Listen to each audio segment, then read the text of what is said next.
Hello, and welcome to the official CNU Study Abroad podcast, Boarding All Captains. On this week's episode, I have Jaime Steigerwald with me. Jaime, can you tell us a little bit about yourself, what program you studied on, and your involvement on campus? Yeah, of course. Well, first, thank you so much for having me, Sophia. I'm super excited to be here and talk about study abroad. Definitely my favorite thing I've done at CNU so far. Hi, everyone. My name is Jaime Steigerwald. Here at CNU, I'm a junior. I'm a global commerce and culture major with minors in history, leadership studies, and business administration. So wow, quite a lot going on there. Yeah, you do. And on campus, I'm a tour guide. I also work in the Center for Community Engagement as a social media intern.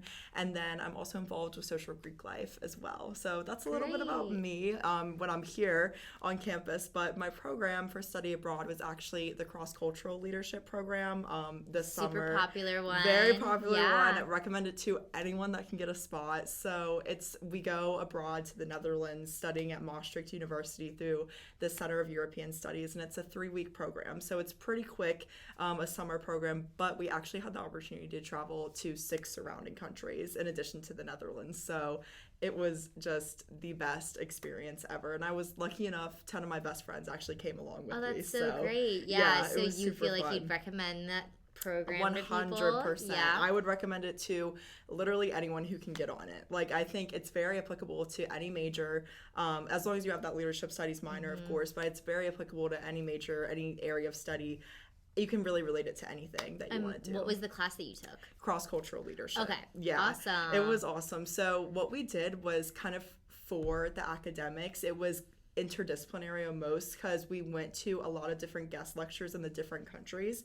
So for example, one day we went to a Swiss watch making company in Switzerland. It was awesome, called Corona Swiss, and he gave us kind of like the business insights of the Swiss watch industry and how it has become what it is. But then another day we were in Belgium and we learned about policy making and things like that, so more applicable for like political science majors and things like that. Okay, super cool. Yeah. Wow. So what would you say was the favorite destination that you traveled while you were there? Yeah, it's really hard to choose because we went to so many cool places, but I think personally my favorite place was Amsterdam, just because it's been so hyped up in my mind for so long. I've always wanted to go there. I know you've been to Amsterdam, and you loved it too. Yeah, it was amazing. Yeah. Well, I didn't get the same exact experience as you got. Tell them about where you went. I was able to go see the Weekend concert in Amsterdam. I know it was like the coolest experience, and it was such a fluke that it worked out because my friend Jake actually sent us the link, and he was like, "Oh my gosh, it lines up perfectly. It's on our free weekend. We have to go." And I was like, at the time, I was like, "That's a lot of money, but it's a once in a lifetime experience." I'm so jealous. It was amazing. The set list, oh my goodness, it was so good. I love the Weekend too. But there were some tall Dutch guys there, weren't there? There was, because I don't know if you all know, but Dutch men are very, very tall. So they are like, I don't even know, not like above 6 foot. And I'm just like 5'5" or something. So I was like trying to see the Weekend, and there's this huge Dutch guy. Yeah. And then they start getting on each other's shoulders. Yeah. But luckily my friend that was with us was very assertive, and she was like, get off. Like, don't do that. Because like we paid all the money to be there. So, but Amsterdam was my favorite because of that, but also just because of like all of the history behind it too. Like the Anne Frank house was the most like moving experience ever, just being able to go into the attic where they had to go in hiding and everything was incredibly moving, because I've been like I'm a history minor, like I said before, so that just really, really was amazing. But also just like the culture in Amsterdam is something that I feel like is like unlike anywhere else. So it's super unique and the best place ever. So if you ever get the chance to go to Amsterdam, please go. So that's awesome. Yeah. Well, thank you for sharing. So what advice would you give someone going on the exact same trip that you just went on? Yeah, so I think the biggest piece of advice that I would give someone is, to be honest, say yes to pretty much everything. That sounds like I feel like that's stereotypical advice, but the reason I say that is because the professors that you go with, Dr. Kusher and Dr. Tien, they've been on this for almost like 10 plus times now. So they've had the same program every single year, but they offer, to take us out. Like Dr. Kusher offered to take us to his favorite beer bar one day, and we all like got beers with him and got to know him better. And then Dr. Tian took us out to a traditional Chinese dinner one night. So it's like really interesting. So like say yes to those opportunities with the professors, because they just have a lot of insight to offer, but also like say yes to meeting new people and say yes to doing new things. I think that was the biggest thing for me, is I wanted to be pushed out of my comfort zone, when I went on this program. And I think that I really was able to do that, even though I was with my friends, like with a support system I knew, I still met so many new people, formed so many new connections, and now I actually have the potential to maybe go back to Maastricht for an internship. Wow, next summer, that's awesome. So how did you meet those friends? And like, what is this potential opportunity? Thank you for asking. So the CES, Center for European Studies, who has the program at Maastricht, is really, really good at kind of introducing themselves and also kind of introducing like what CES is. So which it is like kind of the University of Maastricht's way to send their students abroad and vice versa. So it's their exchange center. So what happened for me was the first day of our classes, even though it was just a quick program, we did have lectures. We didn't just do traveling. Part of study abroad. Exactly, the study abroad. But we had on the first day this woman named Bruna, who works for CES, came and just sat at my table with my friend Jess and Rachel, because we were having a traditional Dutch breakfast called vlaai, which is kind of like a Dutch cake. It's really good. Ooh. It's for breakfast though. I like think of like, I don't know, like a Danish, but like even better. It's so good. So we were like sharing vlaai and coffee together, and Bruna was just talking about her work and her time, like how she ended up in the Netherlands. And then I was like, this is really fascinating. So I asked her to introduce me to some more of her colleagues. And then I got introduced to this woman named Naomi, who is the public relations and social media person for CES. And she was telling me about a summer internship that they offer, primarily usually for students that studied for a semester. But since I took so much interest into it and really seemed to be like not well traveled, but I had some background in traveling as well. She was like, I really want to see you apply. So hopefully next summer, what the internship is it is a kind of way to work on public relations and social media, but also you get to lead like study trips and different things like that through the Center for European Studies. That is a really cool opportunity, Jamie. Thank you. Yeah, Thank you. We're seeing not only like studying abroad can help you, further your academic experience. Most definitely. And if you study abroad in the summer, it can help you like get ahead with your classes. Exactly. But also now you're possibly getting a job opportunity. Yeah, fingers crossed. Like, I hope I'm not jinxing myself by but telling the world. That's still awesome that you made those connections abroad. And regardless of what happens, you have those networking opportunities and skills now. So wow, I'm so excited for that potential opportunity for you. Thank you. It's definitely really surreal, because I just remember this time last year was when I was thinking about the program, thinking about actually going on the program, and then it all came to fruition. Everything worked out beyond my expectations, and it's just now I feel like there's so many more doors that have opened from studying abroad. Wow. Even for a quick time, it's really just amazing. Yeah, it's worth it. Exactly, yeah, 100%. Exactly. My study abroad was about 4 weeks, and then I stayed another 10 days. So, but lots of opportunity, and like that's the thing that I think a lot about study abroad is like no matter how long you're there, like it kind of like implants a seed in your brain that then when you come back, like you think and you reflect on your experiences, and that seed grows into like more of a plant, and then you're able to like realize like the effect of like only 3 weeks. Exactly. It's really, like you said, it's just so surreal and like really wild to see like obviously you're here right now, like you wouldn't have like this job if you didn't study abroad. So just like the opportunities and people you meet is just amazing. Awesome. Yeah. Was there a favorite food or traditional cuisine that you had while you were abroad? Yeah, so we did have the opportunity to try a bunch of traditional Dutch food, and I don't know about you, but when I was traveling to the Netherlands, I was like, what is Dutch food? Because like, you know about like Italian food, Mexican food, like different like types of cuisines, but for me, I'm like, what's Dutch food? Like I never really had heard of it, but then we got over there, and the second night that we were all together, the program director, Amy, she introduced us all to bitterballen, which, did you have that when you were over there? I was only in Amsterdam for like 3 days.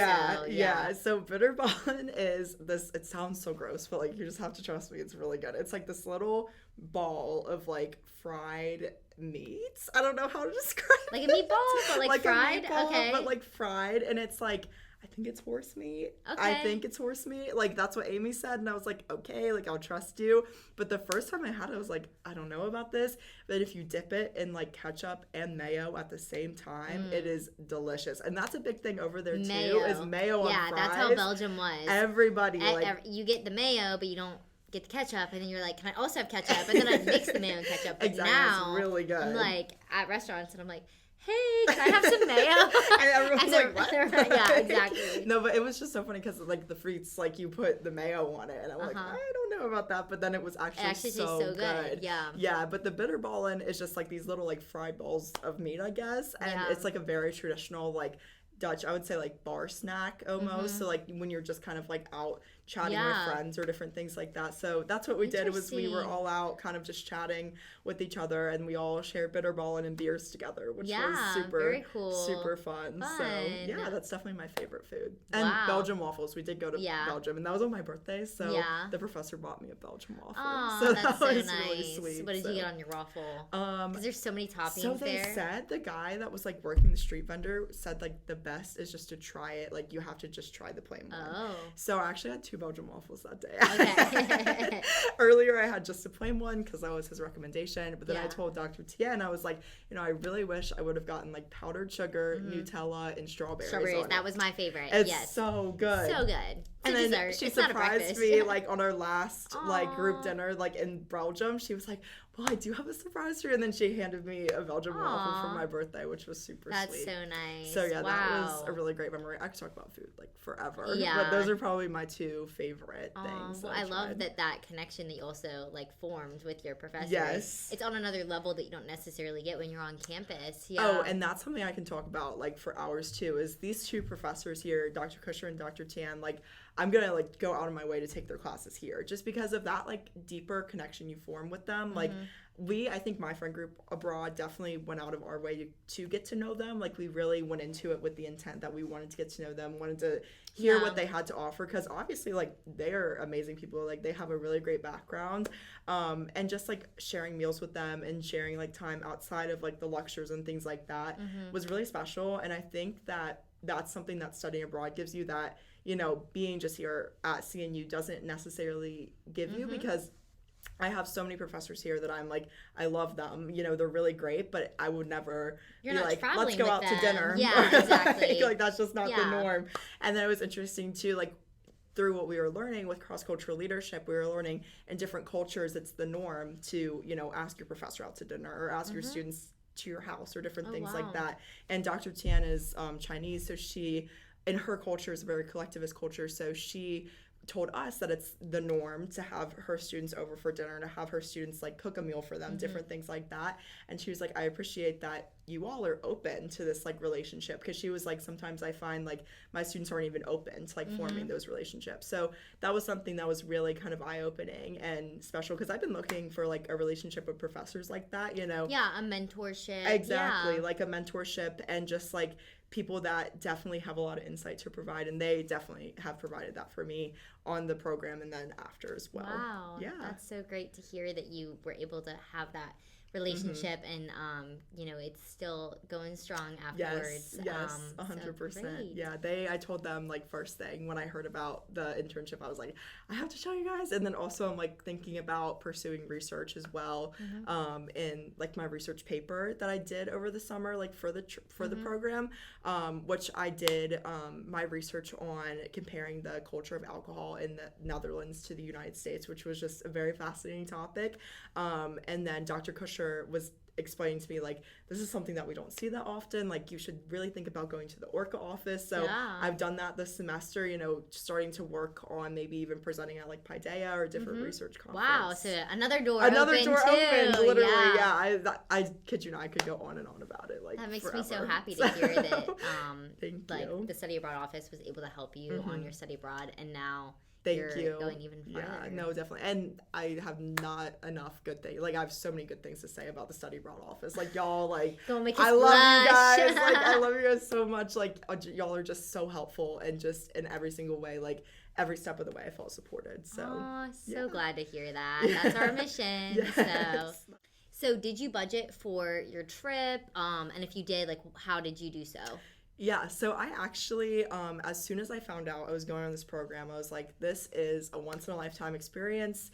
And I told myself, my family, everyone around me pretty much, I was like, I don't want money to really be a hindrance for me. And I knew, like, for my personal financial situation, I knew that meant working a lot and saving a lot. So ever since I, was accepted into the program, put my deposit down, I decided, I was like, I'm gonna set aside half of my paycheck. So every time I would get a paycheck for the tour guide office or the Center for Community Engagement, I would set half of it aside in a savings account for study abroad. And then by the time June rolled around, between that and my birthday had just happened, I accumulated, I think, $1,500. Wow, that's awesome. Thank you. Yeah, to be able to spend over there. And, I think it's important to say, too, I didn't just spend it all on, like, souvenirs or different things like that, because in this program, with the nature of it being, like, very quick, while we did have kitchens provided to us, it was more common for all of us to just eat out, just because, like, in reality, we were traveling almost every other day, so grocery shopping, and then them going bad, and just like there was a lot of variables with that. So a lot of that money, I feel like, was spent on food and meals out. But with that being said, too, the meals, I would not hesitate to get dessert, or like an appetizer. Well, you worked hard to be able to budget, and then you were like, woohoo! Exactly. Yeah. It was really nice. It was definitely really nice. And then another thing I'll say, like, with money, too, was we had that opportunity for the free weekend at the end, and me and 5 other friends decided to do Amsterdam and the weekend concert. And then we went to Munich, Germany. So we budgeted beforehand to stay in hostels, get the concert tickets, and then any other excursions we might have wanted to do. So that was cost up front, which made it, like, a lot easier, like, when we got there, that, like, those travels were already taken care of. And I would like to touch, actually, on the European train system, if you wouldn't mind, because we were, like, over there, and I was thinking about the free weekend, and that was the thing. Like, when you're in Europe, it's so easy to, like, get to place by train. Yeah. But just a pro tip for anyone that does want to travel, you have to reserve your seat. So, like, I don't know if you knew this. On my way to Amsterdam, it was, like, a 7-hour train ride, and one of the trains broke down, and then they had all the people on that train wait to go on the other train, and then, like, nobody had seats. Oh my gosh. And it was the cart that I was in also didn't have air conditioning. Did you have to sit on the ground? No, I had seats, but a lot of people didn't. That's good, because, dude, oh my gosh, this is a really funny story, like, looking back at it. But Germany specifically, I don't know what it was with Germany, getting from Maastricht to Amsterdam, seamless, like, we did great. But then getting from Amsterdam to Germany, or to Munich, it was 7 hours, like you said. And oh my gosh, like, we didn't know we had to reserve a seat. So there were, like, these German people that, like, seems like angry at us, like, coming up to us and be like, you're in my seat, or, get out of my seat. And Rachel, who had booked all the tickets for us, was like, what? Like, these are, like, because you know how, like, Amtrak, most times you don't have a seat. It doesn't really matter. Because your ticket probably didn't say what the seat was. Exactly. But, like, they, like, overbook the trains, so there's, like, standing room too, so it's like a New York Metro for 7 hours. So, like, we had to switch seats, like, 4 times, like, on the trains, but it was really cheap, I will say, so that like helped a lot. But then also it was just so, like, funny, just, like, having to, like, move, like, from, like, seat to seat. Like, we would always, like, I would be with my friend Rachel, and she would be like, all right, like, time to move, and we would just get up and, like, find a new seat. And then, like, finally we, like, got it down to a science. But that was just, like, a little pro tip. That's hilarious, though. Honestly, everyone has, like, little learning experiences like that. At least you didn't miss the train. Oh, we did. Oh, what? So our train, this is, like, actually, like, I was so scared in the moment, but it's just, like, looking back at it now, I was with, like, my best friends, so it was, like, it was fine. But, like, so we were trying to get back from Munich to Maastricht, which was even longer than Amsterdam to Munich, so it was, like, on our way home, and we had to get home for the goodbye dinner. They, like, checked everyone in to make sure that we were ready to fly back to the United States in the morning. So this was, like, pretty high stakes. Like, we had to get home. So the first train, fine, but it was delayed a little bit, and we only had 2 minutes for our transfer. So we, like, sprinted on the second train. That's the worst, like, we were, like, running through, the platforms. And trains do not wait for They don't wait for anybody. No. Like, they don't go around to check the tickets until the train is already gone. Yeah. And I was just like, oh my gosh. So we're, like, sprinting. We make it on the train, like luckily, but then we had another connection in this place called Haarlem in Germany. And oh my gosh, Sophia, I will never forget this. Like we get off and this is a very small train station. Like it's not like Munich, it's not Amsterdam, it's not like a big city. We have to go take some escalators and run across. Exactly. Like it's like there's 2 platforms. Yeah. So we're sitting there and this was like the whole purpose of this train was to get us across the German border to the Netherlands because there was like some specific train you had to take for that, which makes sense, but like that train only ran like every like 2 hours, we learned. So we had this app that told us when the trains were supposed to go, but then we had missed our initial train by 5 minutes.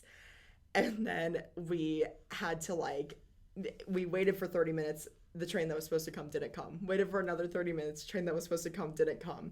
And then there was a point where like, we're going to miss the goodbye dinner. Like we have to get back to Maastricht somehow. So we ended up taxiing from the German border. Was that? €75 for 6 of us. That could be worse. So we split it. And that really wasn't that bad. But then we had to like catch a bus. At least like it wasn't a scam because that happened to me once. Oh really? Too. Yeah. Are you serious? Where did that happen to you?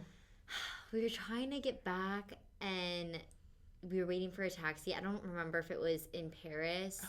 And we also were about to miss a connecting train. Mm-hmm. Sorry I interrupted you. No, I want to hear too. We were also about to miss a connecting train.